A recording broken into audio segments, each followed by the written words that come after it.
And true to your craft. And true to your craft. Cynthia, I told everyone that their minds would be blown. I don't think I lied in any way. That was just masterful, a wonderful composition, and you wrapped it up together with such a thorough composition. Really great. It was Starting, pretty wacky. no, you pulled a lot of moving parts together into a whole. That was good. That was really good. Um, Jerry, I know, had a thought to contribute regarding the figure of Arthur, and I don't know if Jerry, if that's still something you'd like to share or throw out there. Oh, I'd love to. I'll just try to talk a little bit. If I get too long, just tell me that's enough. I could talk for 2 hours on this. But Cynthia, that was amazing, especially this third part. It really gives a good understanding into C.S. Lewis. And one of those last couple slides where he talks about Arthur and the haunting, that just, it kind of put everything together for me because, well, to be honest, I first started reading about King Arthur because of Mark Twain. And for anyone who's never read A Connecticut Yankee in King Arthur's Court, you got to read this. It's hilarious. So after reading Mark Twain on that, I started doing a little research into King Arthur. Now, there was a historical figure named Arthur, and it's in a lot of old Welsh Celtic chronicles, and it's when the invasion of the Germanic tribes into Britain, the Angles, the Saxons, the Jutes. This is after the Roman Empire collapsed and Rome left. Rome had invaded Britain like in the 1st century BC, before the Christian era, and they pulled out like around 400. So you have now this invasion coming from the Germanic tribes, and there was a battle against it, and a person named Arthur in the area today we call Wales actually led the fight against them. So then it was, and we don't know much about it, around the year 500, I'd say, give or take, who knows? It's hard to say. Now, the interesting thing, it's also around the same time that a little later, St. Patrick was sent to Ireland and began the Christianization of Ireland, and then they moved on to the mainland around this time. And it's around this same time as Arthur that you have the Christianization of Great Britain, like in Wales.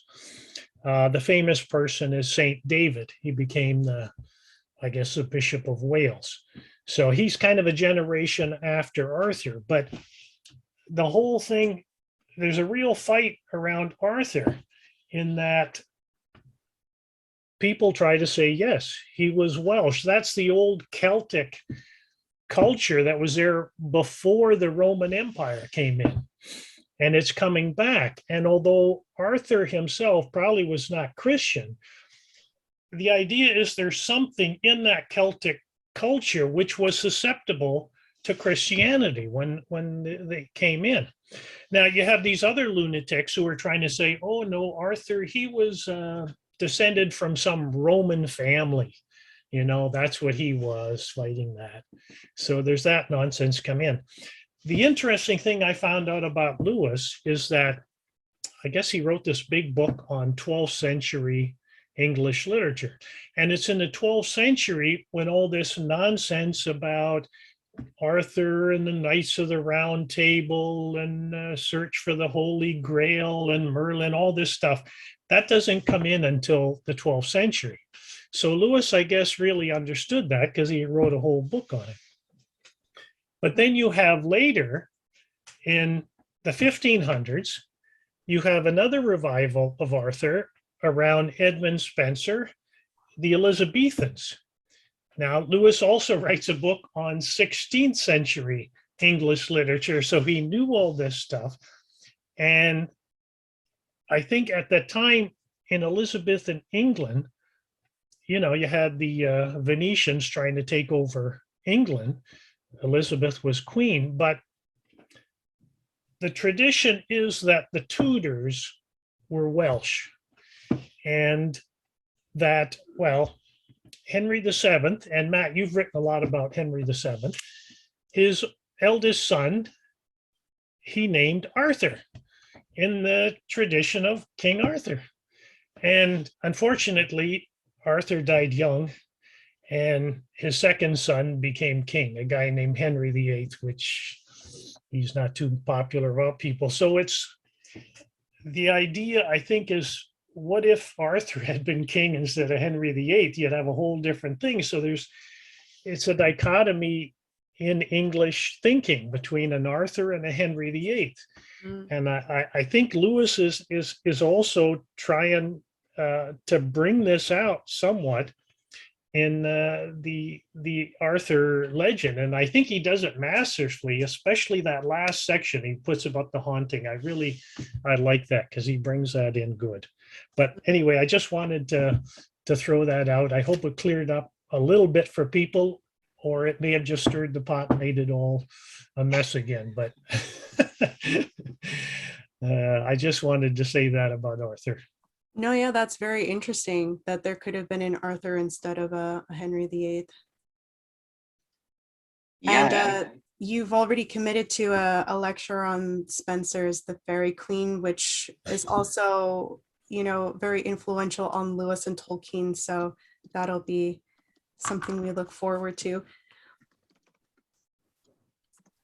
Yes, I think Spenser was a Platonist, and he viewed Arthur as a philosopher king and the education of a philosopher king. And he tried to do that in The Faerie Queene. So it's, I won't say more, Okay. but yes. I'm really hungry for that class now. That's, yeah, that you definitely stirred up the pot and also awoke a lot of curiosity. I wouldn't have thought of it if it wasn't for Cynthia and this class on Lewis, because it all just put everything together around what Lewis was trying to do. You really see the heroic fight he was, we all talk about the British Empire, but he saw the good part of Britain as opposed to, oh, everything Britain is rotten. No, there's a good part. There's a good English part and a good Irish part and a good Welsh part and a good Scottish part and a horrible British part. But, and the thing that struck me too, I don't know if you thought about it, but the fact that Lewis was writing this science fiction trilogy, I mean, that was during World War II. I mean, wow, that a lot was going on there. And I'm sure in the back of his mind, he was thinking of that too, what comes after the war. Well, I would like to know as well, like, I mean, I don't think there's any way to know if he read James Burnham, which again, I'm not sure if the managerial revolution was published in I think it was right. It was published in 43, I think, or even maybe earlier, because the war hadn't ended yet, and he was at the time throwing in his bag with the Nazis.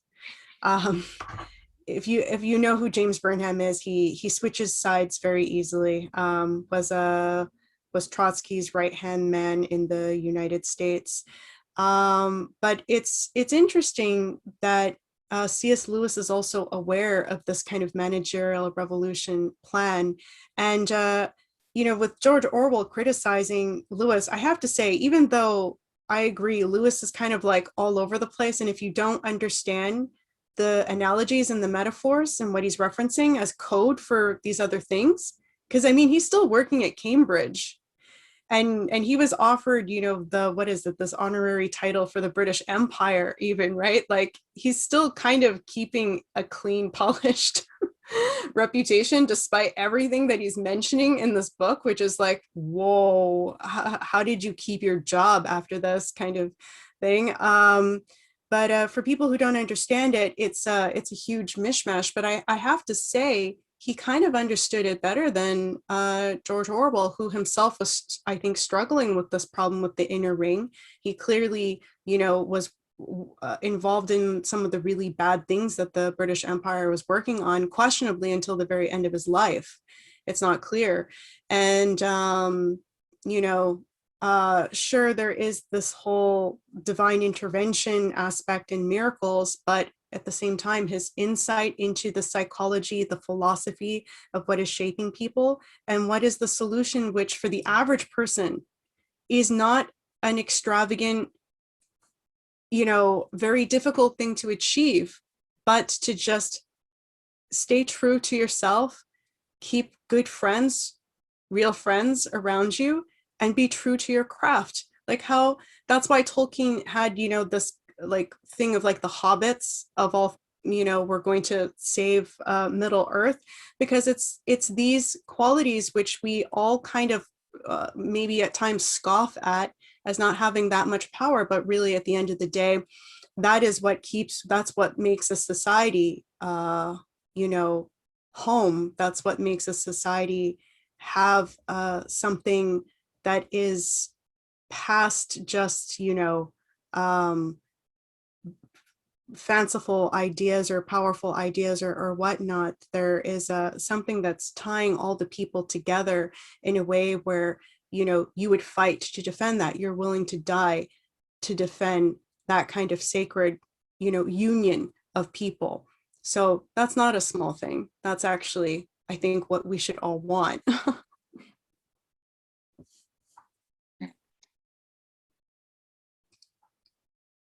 Yeah, and how did he end the last, like when you I think it was your first class on this series, you ended with C.S. Lewis just almost talking to the audience after he introduces himself into the storyline all of a sudden, and basically alludes to the fact that few people, like 1% or so, are going to understand the true message of what's actually being communicated.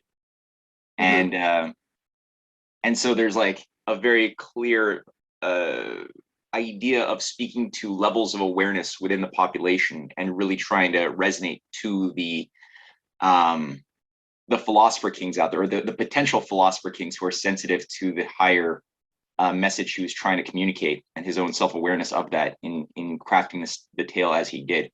How did that go? I don't think I have it up anymore. Why, you want it like verbatim? I mean, I think you kind of summarized. That was it though, eh? Right? I didn't I wasn't sure if I did it an injustice or not. No, yeah, he's basically like one of the people in our audience like made the point. It sounds like a recruitment call, and I mean that's exactly what it is. And you don't have to all be in the same room to be recruited to the same side, the same cause. Which yes. Sorry, I got distracted because there was a loud thud on my ceiling. Yeah, if you understand again what we've basically gone over as a skeletal structure with this lecture series, the kinds of thoughts that we had two choices, two avenues, especially after World War II, two possible futures. As Jerry said, right, a King Arthur or a King Henry VIII. We've had King Henry VIII, nonstop since the end of World War II, and it's time we had a King Arthur. I'm not pro monarchy, by the way. I'm just making an analogy.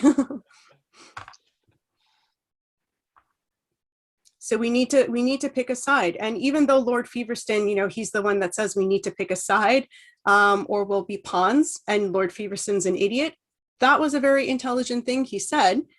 We do need to pick sides. There's no such thing as neutral at this point. It really is, are you for one future or are you for another future?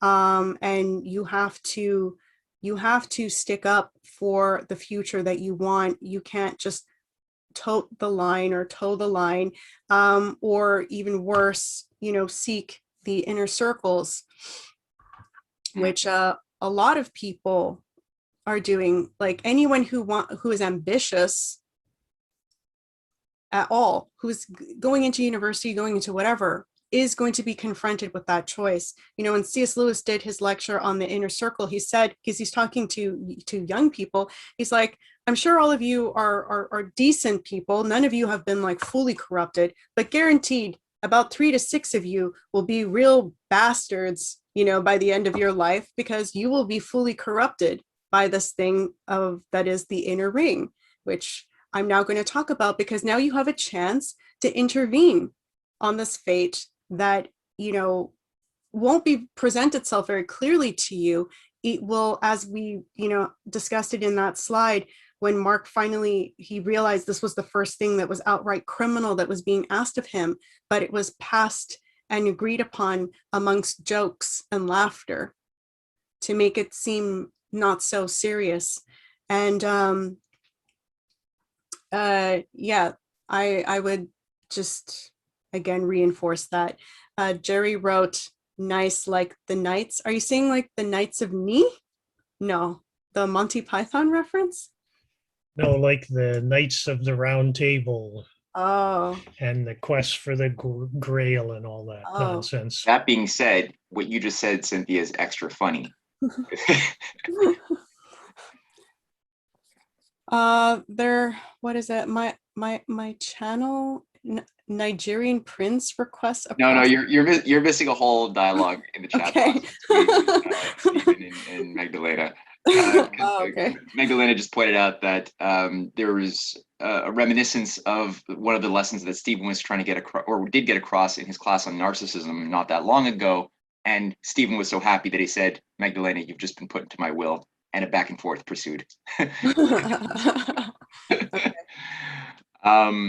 Yeah, no, there's a lot there. And I mean, again, the fact that I've been reading or listening to too many presentations by Yuval Harari over the past 48 hours, because I've been writing a little article that turned into a very big article on his nasty transhumanist cult that, you know, he and his controllers want to turn into a new religion that will supersede all of the other religions, premised around all of the concepts that were unveiled by you or C.S. Lewis through you in the course of this And presentation. Harari says he's very influenced by H.G. Wells, and it's H.G. Wells who talked about the new religion in his blueprints for a new world order, something like that, the open conspiracy. Yes.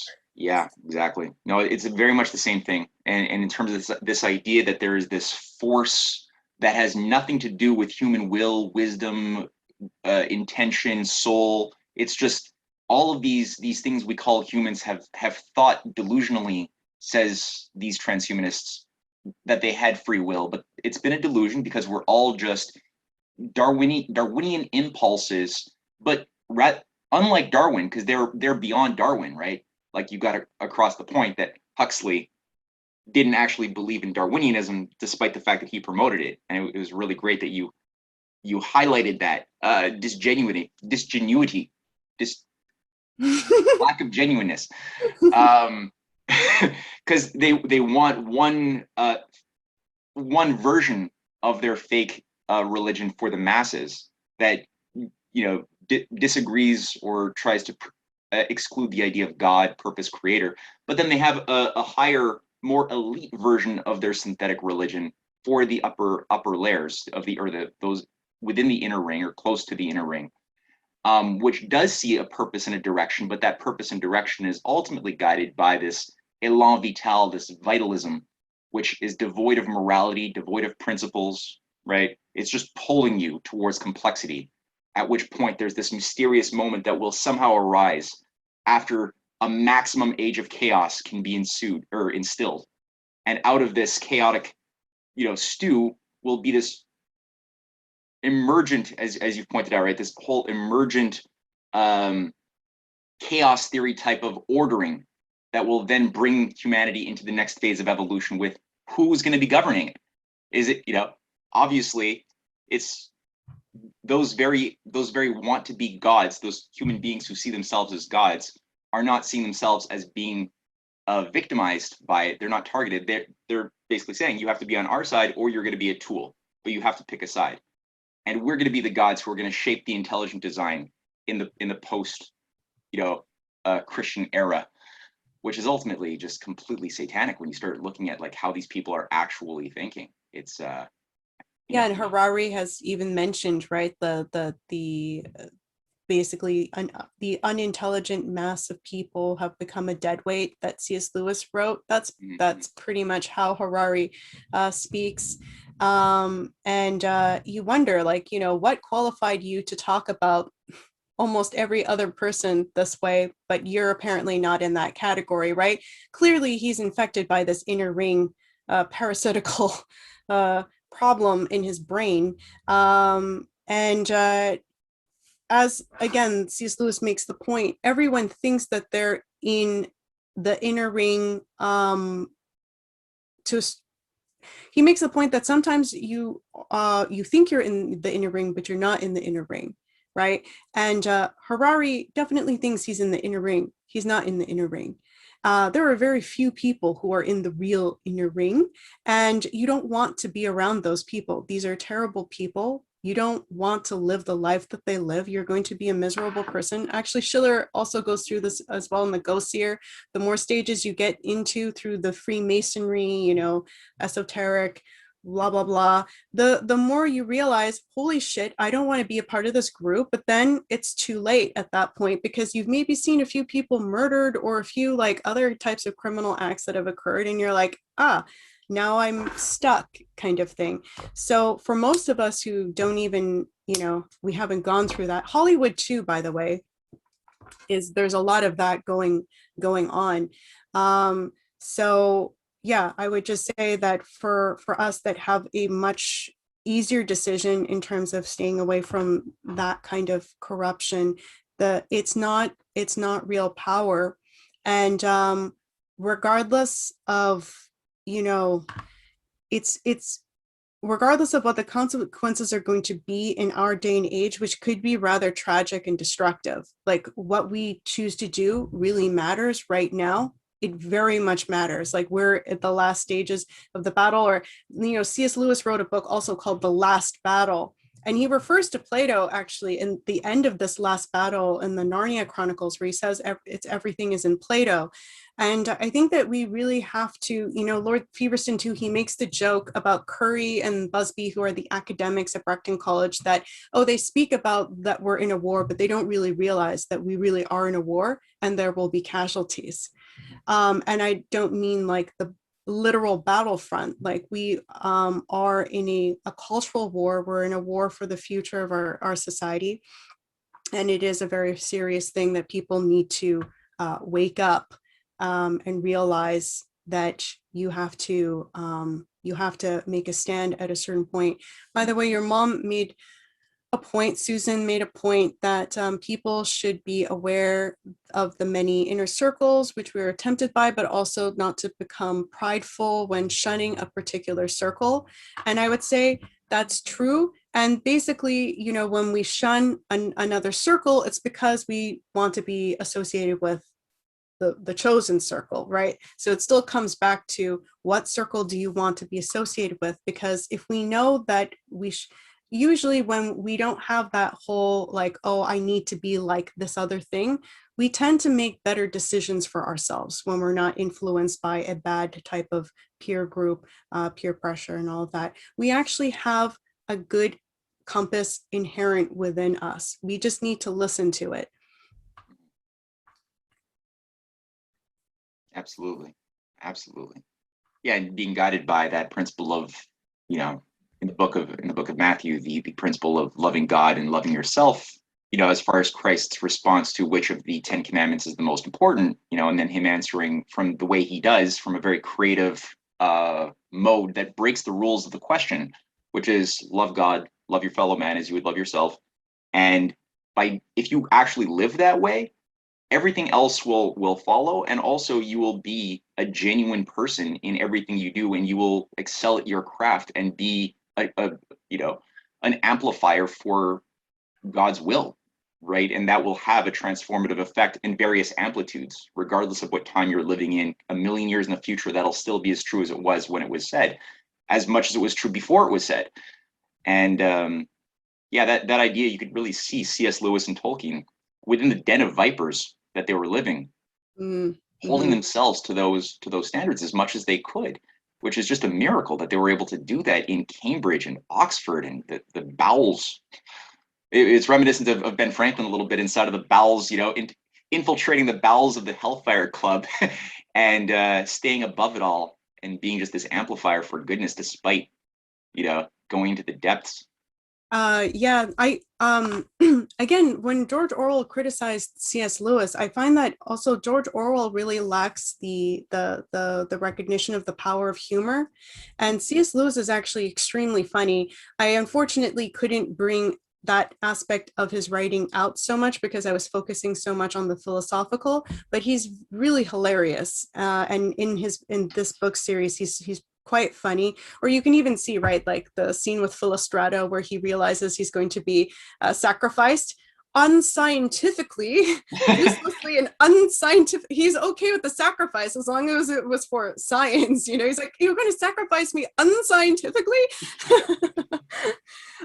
It's just he's got a lot, and he writes in a style that honestly movies like that didn't exist during his time. It was quite advanced with there's like one point where Ransom gets drugged in like part one, and it's like hilarious how he describes Ransom's drugging scene. He's really funny, and I think that the humor really gives you a kind of power as well. The fact that Lewis and Tolkien and other people around them were able to joke in such a way, being around this thing that they were very aware of it. They were courageous. They were standing up to it in terms of their literature works, but also, Lewis was giving a lot of lectures to try to put people on the right path.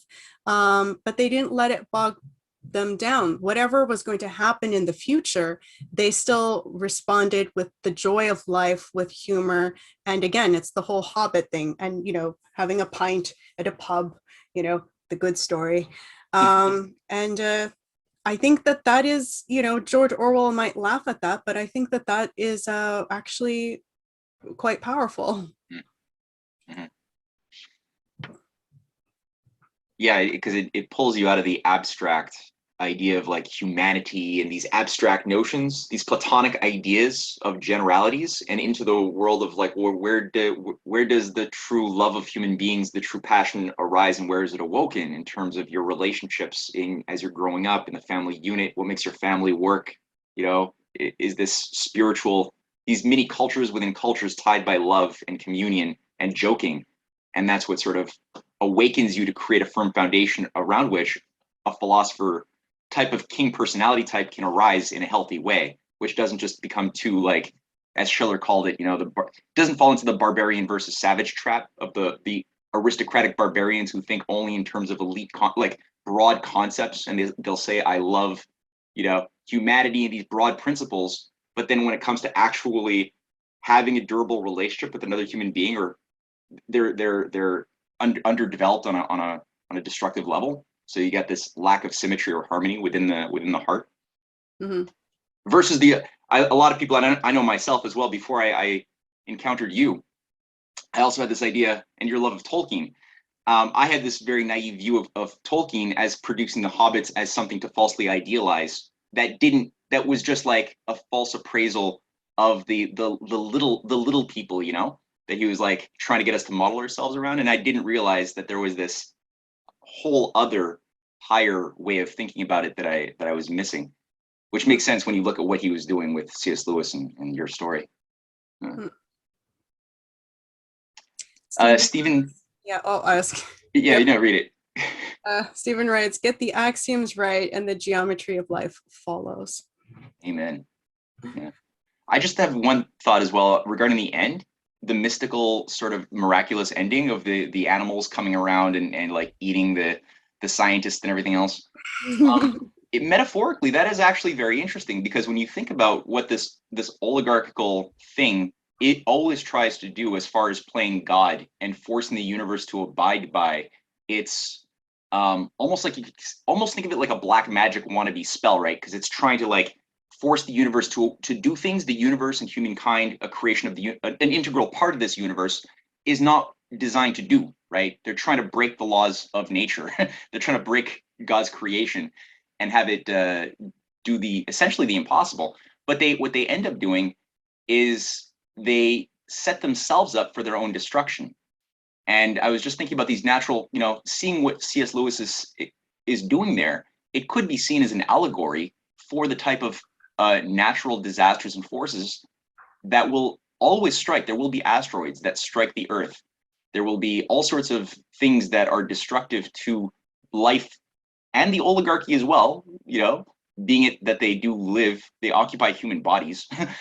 There will be asteroids that hit us in the future. And if they get their way, they will be completely subjected to the destructive consequences of not having been prepared by applying technology in the way that it should be applied morally in the defense of nature and human life against such things as asteroids.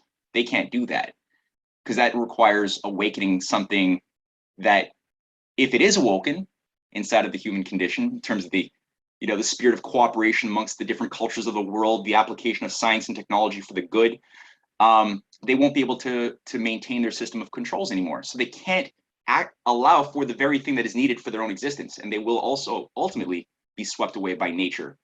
I'm sort of reading what C.S. Lewis is doing there as a metaphor. And Wither gets eaten by the bear. That's the top guy in the inner circle, and Frost, the other guy that's at the top inner circle, sets himself on fire. Yeah, exactly. My mother said, they forget that as they see us as talking cows, perhaps the universe sees them as talking wolves. Very poetic.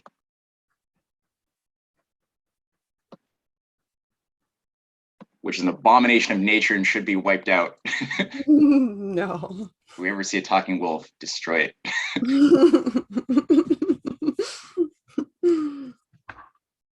Any final last chance for people if they have any thought or question they'd like to throw at Cynthia? Stephen said, Susan, judging by the Tavistock coat of arms Cynthia showed, I'd argue they see us as sheep. Very good point. Yeah, that was a disturbing coat of arms, huh? Yeah, it's skin cut or something. There's like something being pulled out of it. It's like it's divided between the French and the English aristocracy. Yeah, it was freaky. Yeah. Cynthia, if I can just ask a really quick question. Love the lecture series, and you knocked it out of the park with the finale. So thank you for what was obviously a ton of work that we didn't see in the background for this. Really appreciate that. As you pointed out with the final book from Lewis and the trilogy, there's just so much to unpack, and there's so many questions that could be asked. Just the one obvious one has to do with this concept of the inner circle, or there's always another inner circle, the kind of the layered onion thing. And I see a similarity between what C.S. Lewis was proposing and what Quigley revealed. And I'm wondering if there's any relationship between the two, because it's almost like Lewis inadvertently wrote via fictionalized form the deep state playbook, for lack of a better term. And so much of what he wrote about and what you talked about, you could apply even today in so many ways. The propaganda, the creating the event, as Magdalena pointed out, I think that could tie into the narcissism thesis and so on and so forth. Is there any evidence that Lewis and Quigley had any form of communication or influence upon one another? Or is it just a coincidence, I guess, that Lewis perceived it and got it right, and Quigley, as the ethical insider, came to realize the same thing and exposed it? Do you know, Matt, if they had any contact? I don't know of any direct connection, but it would definitely be something worth exploring since they both were moving on a similar wavelength. And they're both Oxford. Is Quigley Oxford? I don't know about that. Was he Oxford or Cambridge? Well, either way, C.S. Lewis was involved with both. So Oxford. I would say he did have involvement with Oxford, and a lot of his students were tied to the Rhodes Scholarship Program, like Bill Clinton. Overlapped a bit, but it's not clear how much they conversed with each other. If anyone knows, they can write their comments in the comment section when it's up on YouTube. Mm-hmm. Thank you, Cynthia. Thank you. Okay. I think this is it. Good. All right. Okay, good.